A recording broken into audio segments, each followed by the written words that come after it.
નમસ્કાર વિદ્યાર્થી મિત્રો, લિબર્ટી સ્કૂલ બાબત દ્વારા આયોજિત ઓનલાઈન ક્લાસમાં આપ સૌનું સ્વાગત છે। ચલો તો વિદ્યાર્થી મિત્રો, આજે આપણે તત્વજ્ઞાન વિષયમાં ધોરણ 12માં પ્રકરણ નંબર 4 નિરૂપાધિક સંવિધાન એના વિશે આપણે પહેલા ઇન્ટ્રોડક્શનની વાત કરીએ।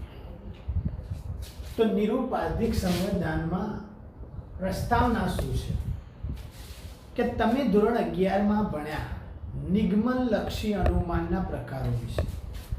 વિદ્યાર્થી મિત્રો, ધોરણ 11માં આપણે શું ભણ્યા? નિગમન લક્ષી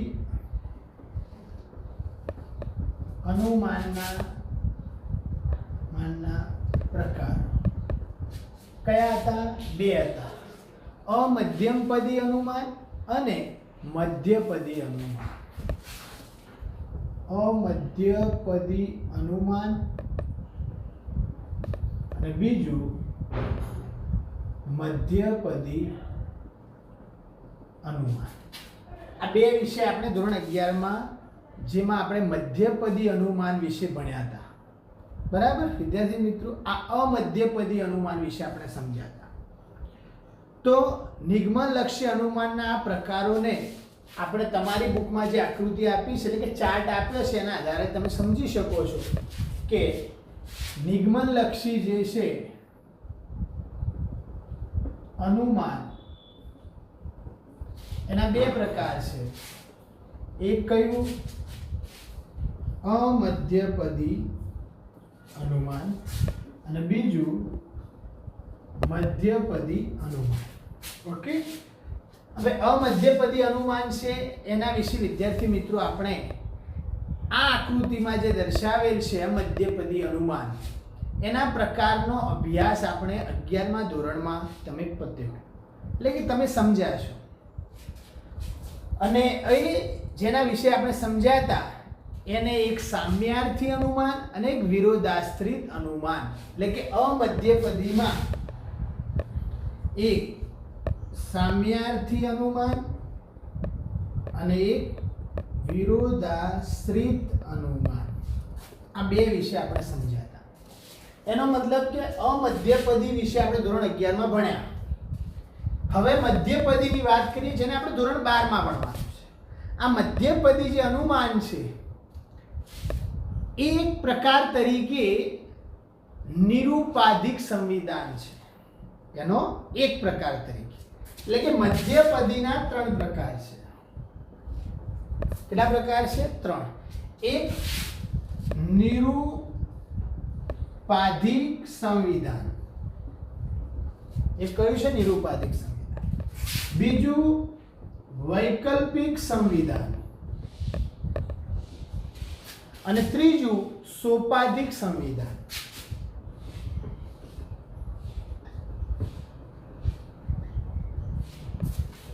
ઓકે, હવે વિદ્યાર્થી મિત્રો આપણા પ્રકરણનું નામ છે નિરૂપાધિક સંવિધાન।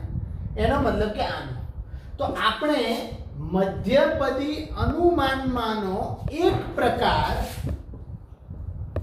નિરૂપાધિક સંવિધાનનો અભ્યાસ આપણે આ ચેપ્ટરમાં કરવાનો છે। મતલબ આપણે મધ્યપદીના આ બે નહીં, ફક્ત નિરૂપાધિક સંવિધાન વિશે આપણે સમજીશું આખા પ્રકરણમાં। તો વિદ્યાર્થી મિત્રો, આ નિરૂપાધિક સંવિધાન એ મધ્યપદી અનુમાનનો એક પ્રકાર છે। પ્રકાર નંબર 2 એનો આ છે અને પ્રકાર નંબર 3 એનો આ છે। તો આ નિરૂપાધિક સંવિધાનના ત્રણેય વિધાનો નિરૂપાધિક વિધાનો તરીકે ઓળખવામાં આવે છે। સમજો, નિરૂપાધિક સંવિધાનના જે પણ વિધાનો છે એ વિધાનોને કયા કહેવાય છે? નિરૂપાધિક વિધાનો કહેવાય।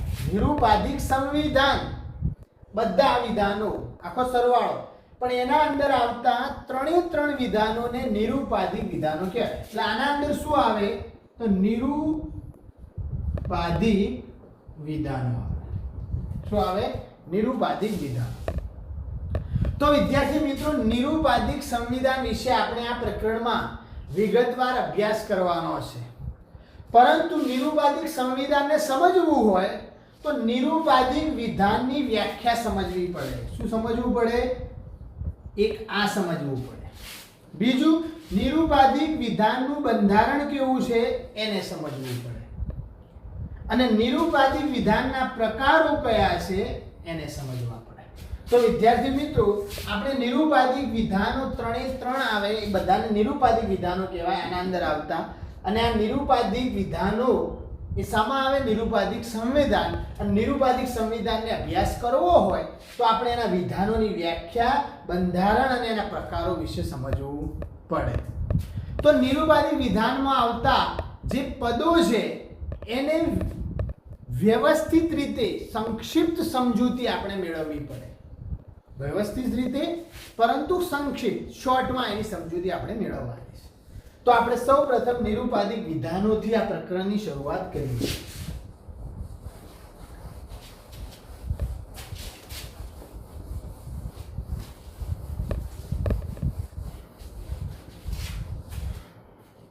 હવે વિદ્યાર્થી મિત્રો યાદ કરો, 11મા ધોરણમાં આપણે અમધ્યપદી અનુમાન ભણ્યા હતા. એમાં ઉદ્દેશ્ય પદ, વિધેય પદ જેવું પદ વિશે આપણે સમજ્યા હતા. પછી એમાં ગુણ અને ઇયત્તા જેવી ક્વોલિટી અને ક્વોન્ટિટી વિશે આપણે સમજ્યા હતા. તો પછી એમાં એકદેશી સર્વદેશી વિધાન વિશે આપણે સમજણ મેળવી. એનું એ જ વસ્તુ આ વિધાનોમાં છે. તો સૌપ્રથમ આપણે નિરુપાધિક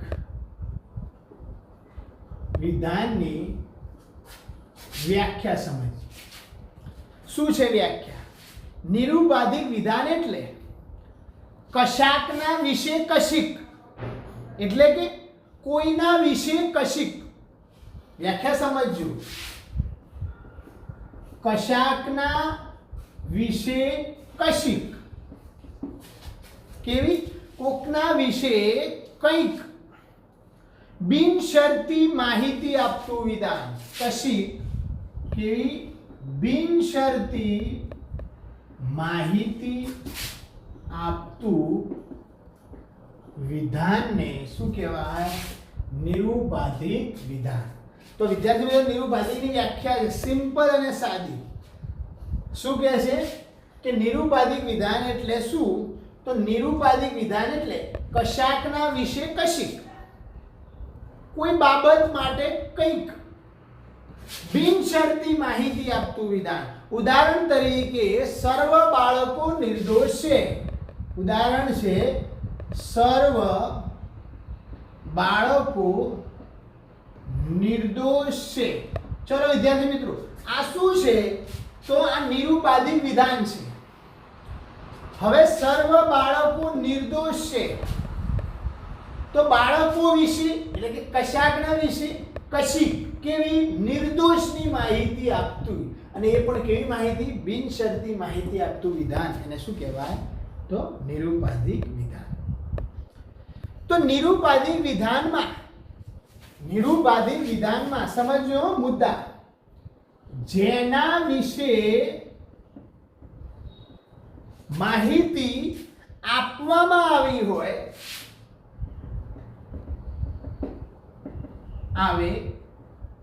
તેને ઉદ્દેશ્ય પદ કહેવાય. શું કહેવાય? ઉદ્દેશ્ય પદ. શું કહે છે? નિરુપાધિક વિધાનમાં જેના વિશે માહિતી આપવામાં આવી અને કયું પદ કહેવાય? ઉદ્દેશ્ય પદ. તો આ વિધાનમાં કોના વિશે માહિતી આપવામાં આવી? તો બાળકો. તો ઉદ્દેશ્ય પદ આ વિધાનના ઉદાહરણમાંથી બાળકો શું છે? ઉદ્દેશ્ય પદ છે. બરાબર? ખબર પડી? અને ઉદ્દેશ્ય પદ વિશે જે માહિતી આપવામાં આવી તેને વિધેય પદ કહેવાય.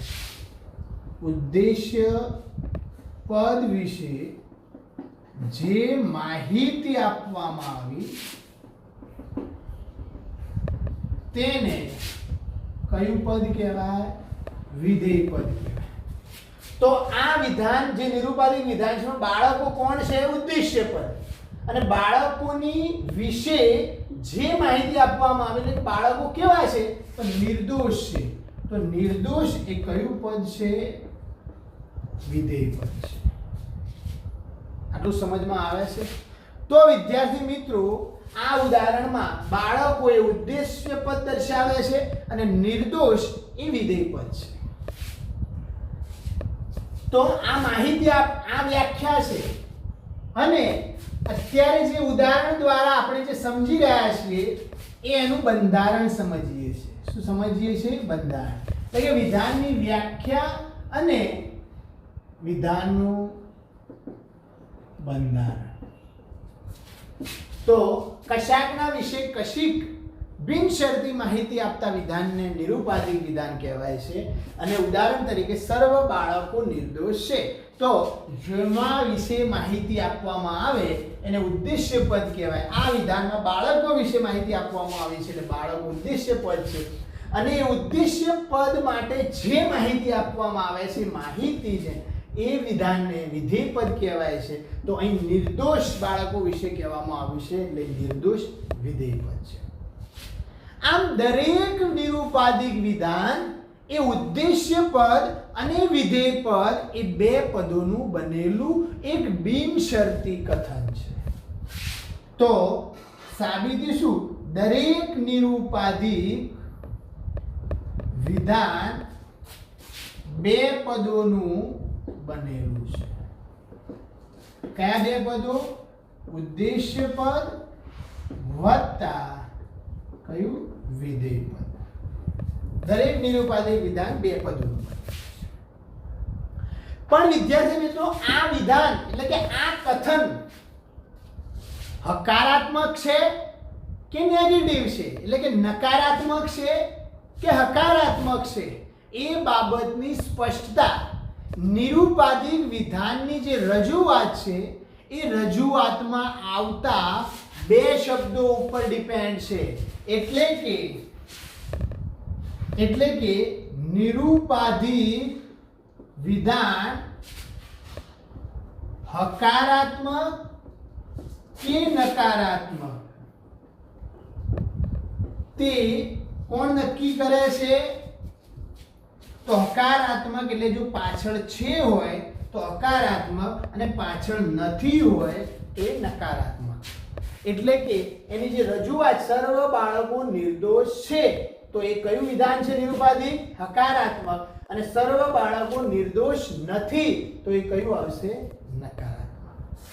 તો વિદ્યાર્થી મિત્રો એટલે કે આ બે શબ્દ વડે નક્કી થાય છે કે નિરુપાધિક વિધાન હકારાત્મક છે કે નકારાત્મક છે. અને આવા શબ્દોને કયું કહેવાય છે? સંયોજક કહેવાય છે. શું કહેવાય છે? સંયોજક તરીકે ઓળખવામાં આવે છે. તો વિદ્યાર્થી મિત્રો અહીં શું થયું કે વિધાનમાં ઉદ્દેશ્ય પદ અને વિધેય પદનો સંબંધ જે દર્શાયો છે અને આ નિરુપાધિક વિધાનમાં ઉદ્દેશ્ય પદ અને વિધેય પદનો સંબંધ એટલે બે પદ આ અને ત્રીજું કોણ? સંયોજક. આ ત્રણ ઘટકોથી બનતું આ નિરુપાધિક વિધાન છે. તો ઉદ્દેશ્ય પદ એક, બીજું વિધેય પદ અને ત્રીજું સંયોજક.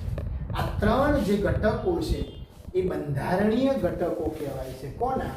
નિરુપાધિક વિધાનના બંધારણીય ઘટકો કયા? તો ત્રણ વિદ્યાર્થી મિત્રો, ઉદ્દેશ્ય પદ, વિધેય પદ અને સંયોજક. જેના વિશે માહિતી આપવામાં આવી છે એને ઉદ્દેશ્ય પદ કહેવાય અને ઉદ્દેશ્ય પદ વિશે જે માહિતી આપવામાં આવી છે એને વિધેય પદ કહેવાય. અને આ બંને ના સરવાળાથી બનતું નિરુપાધિક વિધાન હકારાત્મક છે કે નકારાત્મક છે એના માટે છે કે નથી જેવા સંયોજક આપવામાં આવે છે. તો વિદ્યાર્થી મિત્રો નિરુપાધિક વિધાનના પ્રકારો આપણે વ્યાખ્યા સમજ્યા, બંધારણ સમજ્યા અને હવે નિરુપાધિક વિધાનના પ્રકાર.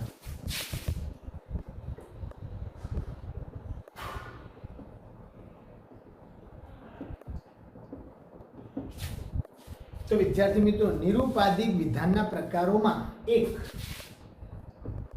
ઇયત્તા, બીજું એક ઇયત્તા એટલે ક્વોન્ટિટી અને એક છે ગુણ. આને શું કહેવાય? ક્વોન્ટિટી જથ્થો અને ગુણ એટલે ક્વોલિટી. તો વિદ્યાર્થી મિત્રો ક્વોન્ટિટી અને ક્વોલિટીની દ્રષ્ટિએ પડે છે. શાના આધારે પડે છે? ક્વોન્ટિટી અને ક્વોલિટીની દ્રષ્ટિએ.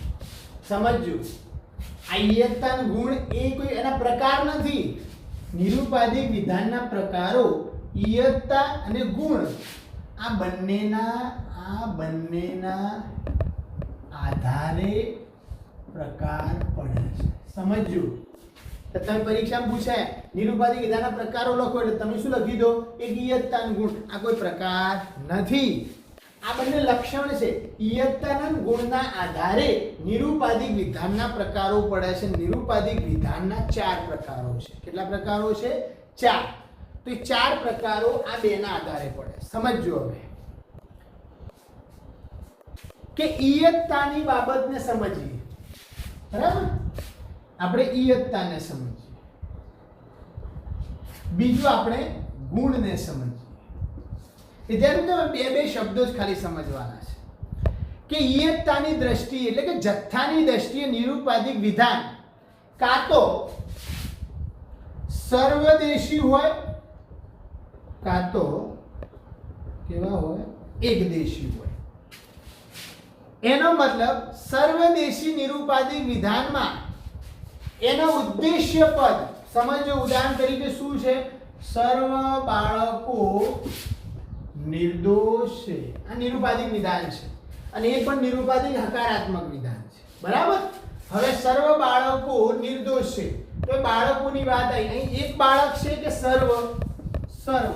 મતલબ આમાં જથ્થાબંધ બાળકોની વાત થઈ તો કેવું છે? સ્વદેશી. કેવું છે આ વિધાન?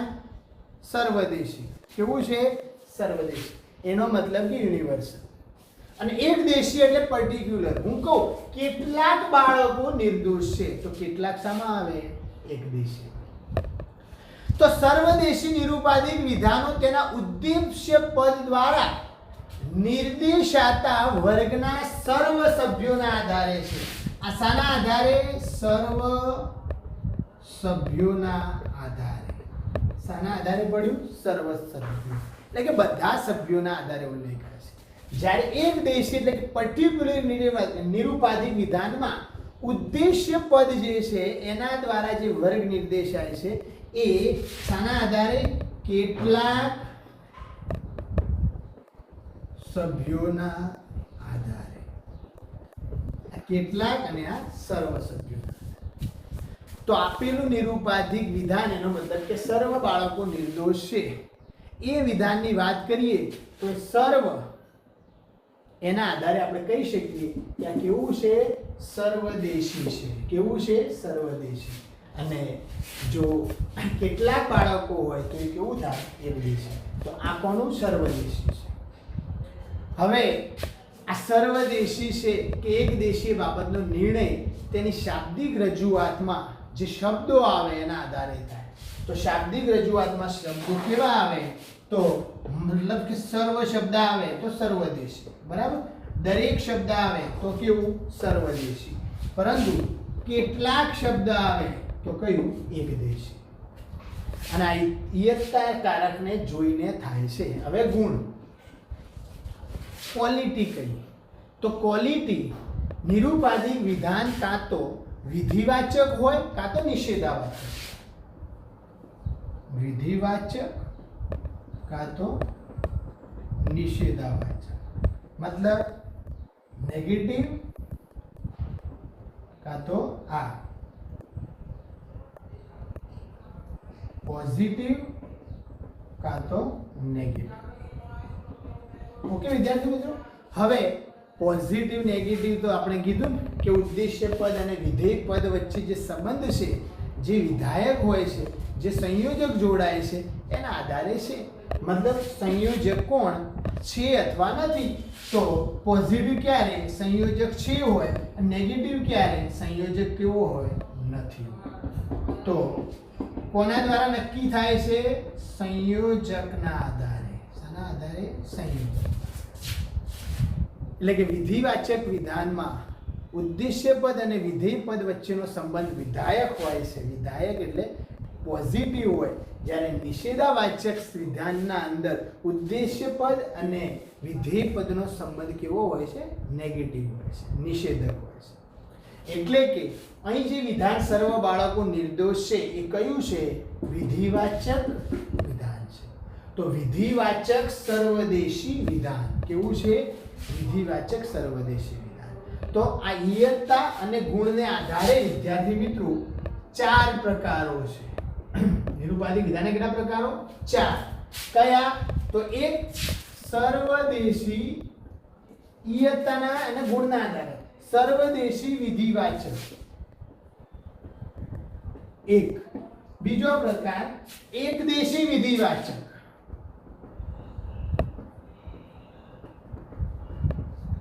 ત્રીજો સર્વદેશી નિષેધાવાચક,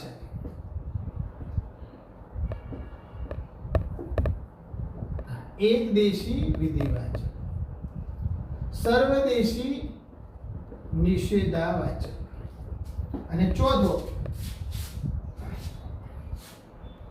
એકદેશી નિષેધાવાચક.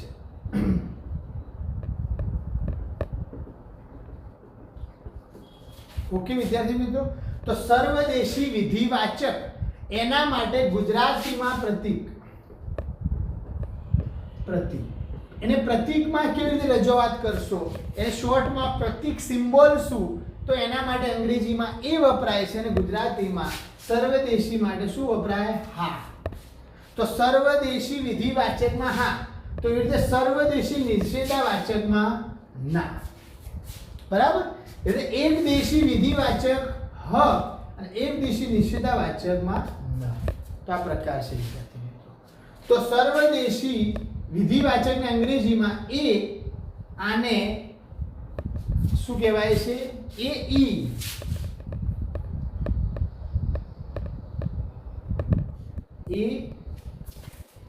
ઈ અને આને આઈ અને ઓ. તો એ ઈ આઈ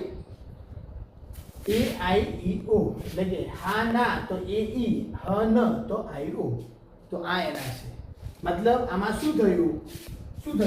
સર્વ વત્તા ઉદ્દેશ્ય પદ વત્તા વિધેય પદ વત્તા શું છે?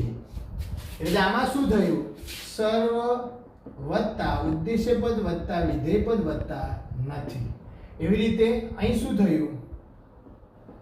એક એટલે કે કેટલાક વત્તા કેટલાક ઉદ્દેશ્ય પદ વત્તા વિધેય પદ વત્તા છે અને કેટલાક વત્તા ઉદ્દેશ્ય પદ વત્તા વિધેય પદ વત્તા નથી. તો આ શું છે? એનું રૂપ છે, સ્વરૂપ છે. તો વિદ્યાર્થી મિત્રો, આ છે નિરુપાધિક વિધાનના પ્રકારો.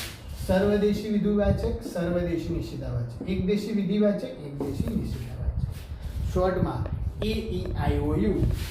જો સર્વવાળા હોય તો માત્રાવાળા એટલે કે હા ના, એકદેશી વાળા હોય તો હ અને ન. તો વિદ્યાર્થી મિત્રો, આ જે તમારી બુકમાં કોષ્ટક આપેલું છે એમાં તમે સમજી શકો છો કે એના પ્રકારો કયા કયા છે. આપણે નેક્સ્ટ લેક્ચરમાં નિરુપાધિક વિધાનમાં આવતા જે પદો છે એ પદોની વ્યાપ્તિ વિશે સમજણ મેળવીશું. આજના લેક્ચરને આપણે પૂરું કરીએ. Thank you.